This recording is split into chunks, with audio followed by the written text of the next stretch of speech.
هلو ايفريوان، مرحبا بكم في اجي تعلم انجليش. قبل ما نبداو كنبغي نقول لكم شكرا بزاف لهاد التعليقات اللي كنشوف. صراحه كنفرح بزاف ملي كنشوف ديك التعليقات، يعني اللي كيقول لك كنت حاصل في اللغه الانجليزيه ما كنت كنفهم والو، والان الحمد لله وليت كنفهم. اللي كيقول لك اعتقتينا والان. المهم ديك التعليقات كلها اللي كنقراها الحمد لله كتفرحني بزاف وكتخليني نزيد نكمل.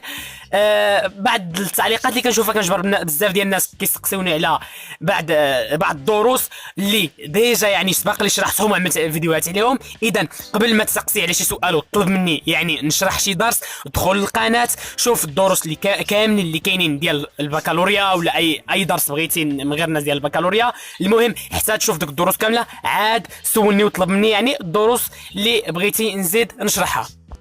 وبالمناسبه راني يعني كنقرا جميع التعليقات، كنقراها واحد مر واحد، واللي كنقدر نجاوب عليهم يعني كنجاوب، بعض منهم يعني ما كنقدرش نجاوب لان التعليقات بزاف.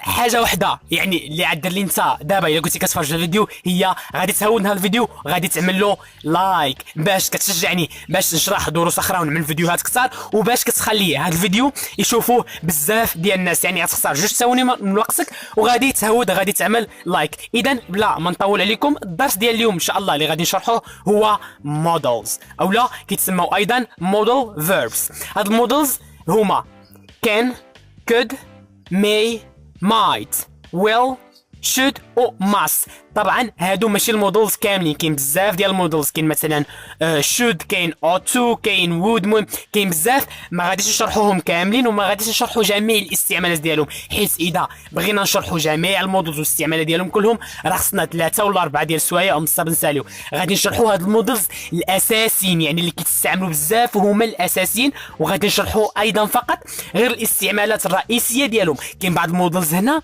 عندهم بزاف ديال الاستعمالات، حنا ما عندنا ما نعملوا بداك الاستعمالات كلهم، غادي نشرحوا فقط الاستعمالات الرئيسيه. اذا ملي نسالي الدرس بلا ما تهود لكم وتروح تقول لي راك ما شرحتيهمش كلهم، لا، حيت انا كيف ما كنقول ما غاديش نشرحهم كلهم، غادي نشرحوا فقط الضروريه. اذا ندوزو نشوفوا الشرح. اذا قبل ما نشوفوا الدور ديال كل موديل غادي نشوفوا بعض الاخطاء اللي كيرتكبوها التلاميذ باش ما توقعش فيها حتى انت. اذا اولا don't change the tense، يعني ما تبدلش الزمن. هاد المودلز ما كيتبدلهمش الزمن، مثلا هاد الموديل تعمل له الفيوتشر اولا تعمل له البريزنت اولا الباست، لا، الموديل ديما كيبقى هو ما كيتبدلش. مثلا ما تقدرش تقول he can succeed in the exam، يعني بغيتي تعمل مثلا كان تعمل لا البريزنت زين لا اس، خطا.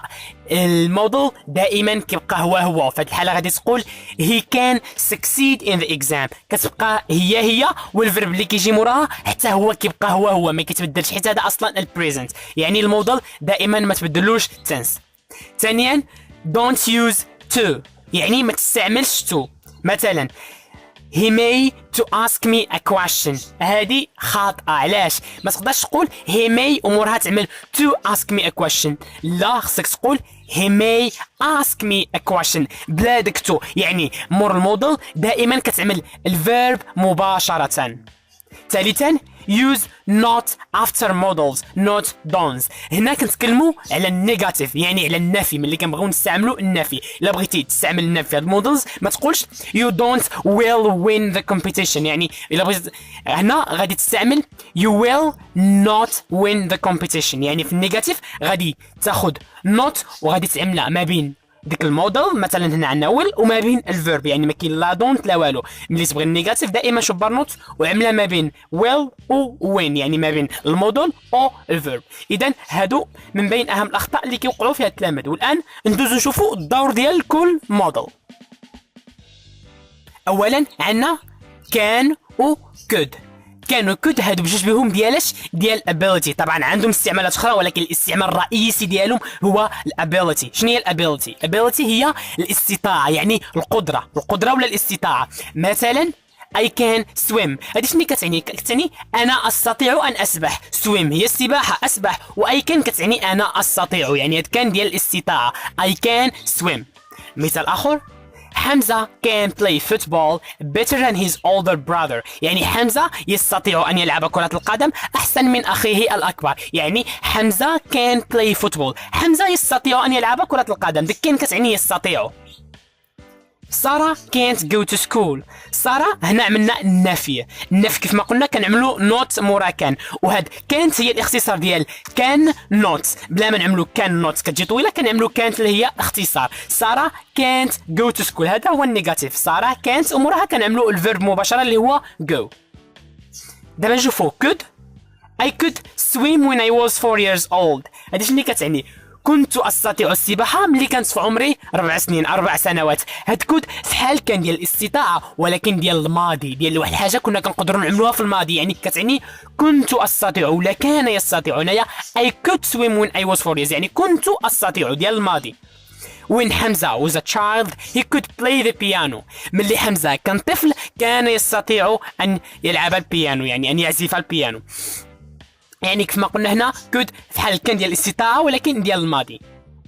ولكن هاد كود عندها واحد الاستعمال اخر نقدروا نستعملوه حتى هو ضروري شويه، وهو ديال possibility، يعني في حال كنقولوا ربما. نجي نشوفوا مثلا this story could be true، يعني كتعني هذه القصه ممكن ان تكون صحيحه. هنا يعني شنو كتعني هاد كود كتعني يعني ممكن، ربما يعني ممكن. حتى هذا من بين الاستعمالات ديالو، يعني بعض المرات ما كنستعملوش كود غير الاستطاعه القدره، نقدروا نستعملوها ايضا البوسيبيليتي اللي هي يعني الاحتمال. مثلا في حال هنا this story could be true يمكن ان تكون صحيحه. اذا هادو اهم الاستعمالات ديال كان و could. ثانيا عندنا may و might، هادو بجوج ديال البوسيبيليتي. البوسيبيليتي هي الاحتماليه، يعني ممكن ربما الحاجه غادي توقع، ربما يعني الاحتمال. شوفوا examples. The teacher may ask us about this question، يعني الأستاذ may ask us ربما سيسألنا، ربما سوف يسألنا، يعني يمكن أن يسألنا، يعني هنا واحد الاحتمال. The teacher may ask، كما شفتوا ask يعني هذا الفيرب كنعملوه مباشرة مور الموديل مور may. ask us about the question. Real Madrid may win the match، يعني ريال مدريد ربما ستفوز بالمباراة، يعني ديك may win ربما ستفوز، مي كتعني ربما يعني احتمال. The president may not come، هنا عملنا النيجاتيف يعني النفي. كما قلنا النفي كنعملو not ما بين ديك الموديل يعني may وما بين الفيرب come. The president may not come يعني الرئيس ربما لن يأتي، هنا ماشي ربما يأتي، هنا عملنا النفي ربما لن يأتي.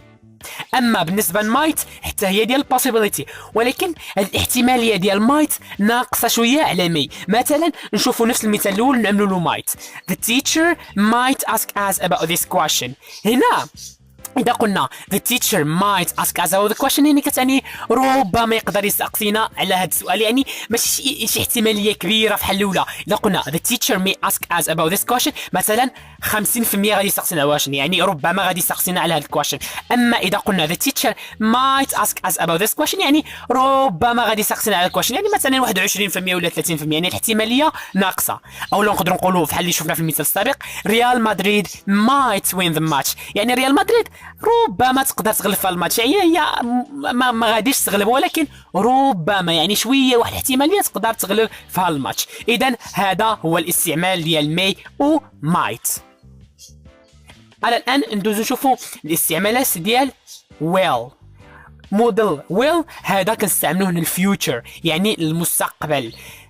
مثلا Tomorrow I will visit my grandmother. هذه سهلة، غدا غادي نزور الجدة ديالي، يعني هنا شنو كتعني هاد I will كتعني سوف أزور، بحيث كنستعملوها للفيوتشر للمستقبل. كيف ما شفنا كنعملو will وموراها كنعملو الفيرب وملي كنبدلوش التنس يعني كيبقى will هي.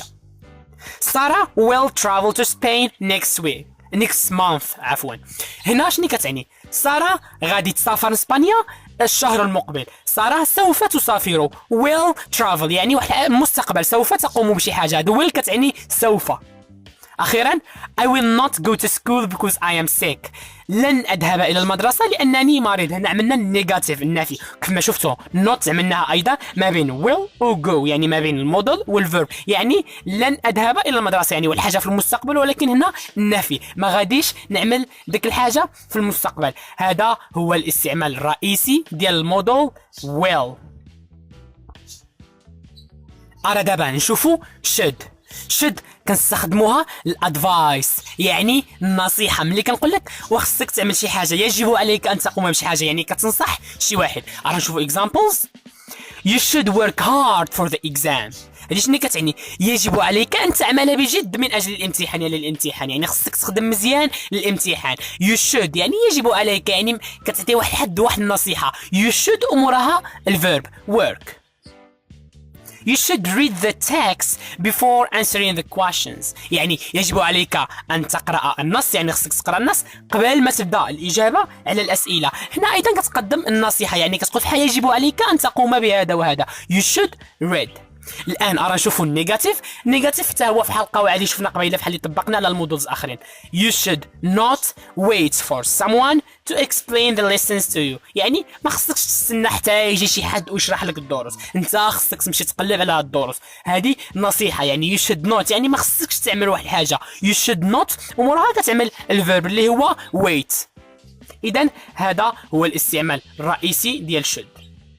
واخيرا الموديل اللي عندنا هو must ديال الاوبليجيشن. الاوبليجيشن شنو هي؟ يعني ضروره، يعني الحتميه، واحد الحاجه ضروري خصك تعملها بزز منك، يعني واحد الحاجه ضروري خصك تعملها. هذه ديال الاستعمال ديال must. مثلا you must wash your hands before eating، يعني يجب عليك ان تغسل ايديك قبل الاكل، يعني هذه واحد الحاجه ضروريه، يعني فحال الامر، هذه فحال واحد الامر كطلبوا من شي حد. you must do something يعني you must ضروري خصك تعمل هذه الحاجه بزز منك.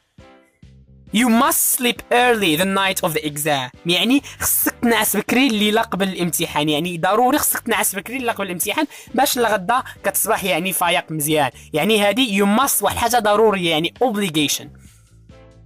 Children must respect their parents، يعني الأطفال ضروري خصهم يحترموا الآباء ديالهم، يعني must respect.